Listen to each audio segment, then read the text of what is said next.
This tutorial is for 4th grade, Module 1, Lesson 15. In this lesson, we're going to use the standard algorithm and same change subtraction to find the difference between two numbers.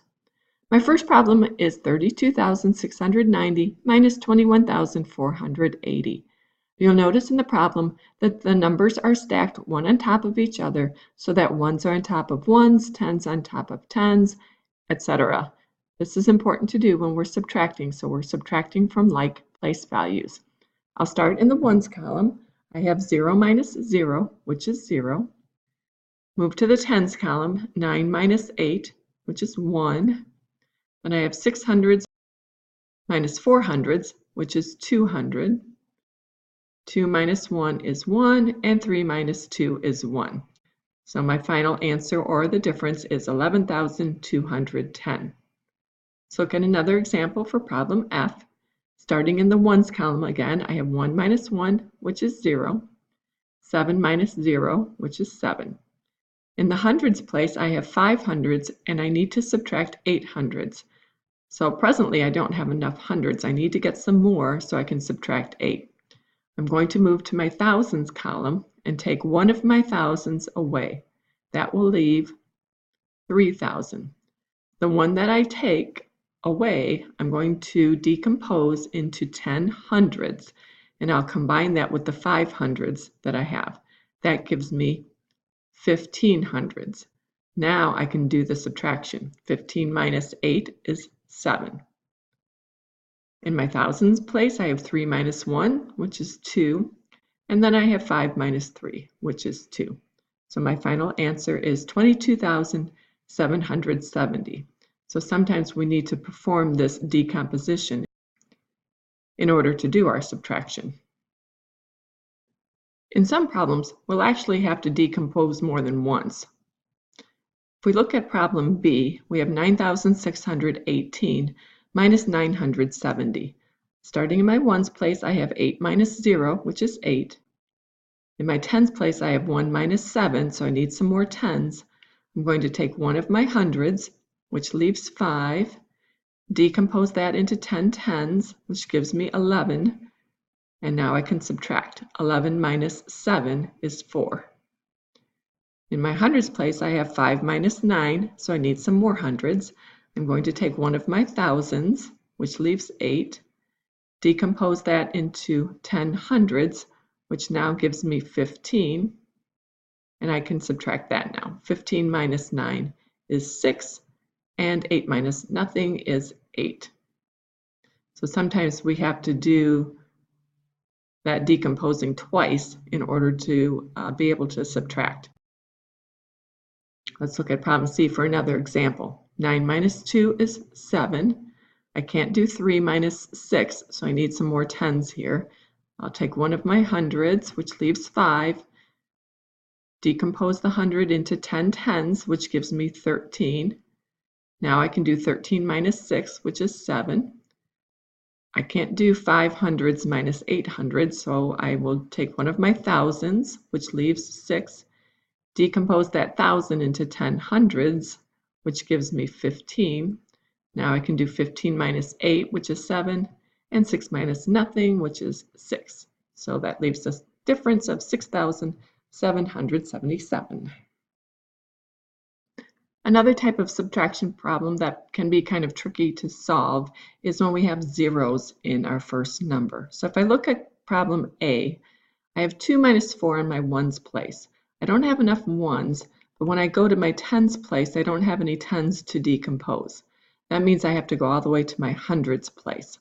If I take one of my hundreds, that leaves 6.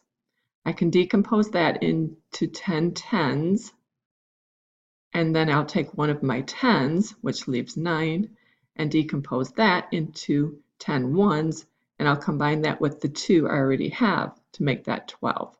Now I can do my subtraction. I have 12 minus 4, which is 8, 9 tens minus 8 tens, which is 1, and 6 minus 6, which is 0, for a final answer of 18.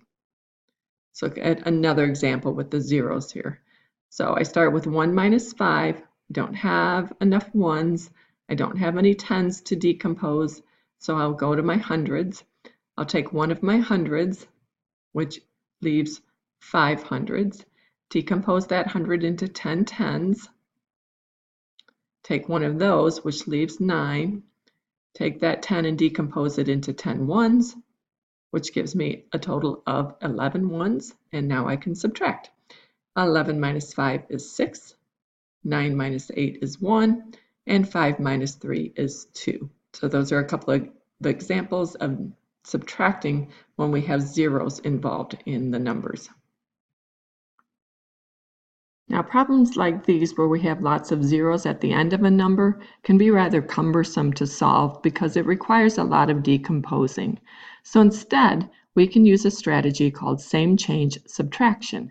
This is a strategy that the children learned in 2nd grade. It involves changing both numbers to make the problem easier to solve. Here's an example. Let's say I have the problem 67 minus 28. I'd like to solve this mentally, but that's kind of hard to do. So instead, I'm going to change both numbers in the same way to make it easier to solve. I'm always looking to subtract a friendlier number here. So instead of subtracting 28, I'd like to subtract 30. That means that I would add 2 to 28 to turn it into 30. Now I also need to add 2 to 67. That's why it's called same change subtraction. So instead of starting with 67, I'm going to start with 69.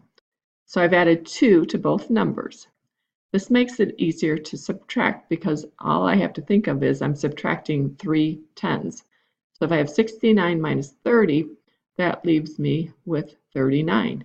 That also means then that the answer to 67 minus 28 is 39. So that's an example of same change subtraction. It's just a strategy where you change both numbers to make the problem easier to solve. Now when I do same change subtraction for this problem, I want to change my numbers so I don't have to do all of that decomposing. What I'm going to do is I'm going to take 1 away from both numbers. 4,000 minus 1 is 3,999. 1,687 minus 1 is 1,686. Now I can do all of this subtraction without having to do any decomposing. Starting in my ones place, I have 9 minus 6, which is 3. 9 minus 8 is 1. 9 minus 6 is 3. And 3 minus 1 is 2. This answer, 2,313, is also the answer to 4,000 minus 1,687. So again, I changed both numbers to make the problem easier to solve because I don't have to do all of that decomposing. Let's look at another example. Here I have 50,000 minus 31,684. Again, I'm going to start by taking 1 away from both numbers. Instead of 50,000, I'm going to write 49,999. And from that, I will subtract 31,683. Starting in my ones place, I have 9 minus 3, which is 6. 9 minus 8 is 1. 9 minus 6 is 3. 9 minus 1 is 8. And 4 minus 3 is 1. That tells me that the answer to my original problem is also 18,316. So not only did I solve the problem in an easier way, when I don't have to do all of that decomposing, there's less of a chance that I would make an error. So this same change subtraction can be a helpful strategy for students to use along with the standard algorithm for subtraction.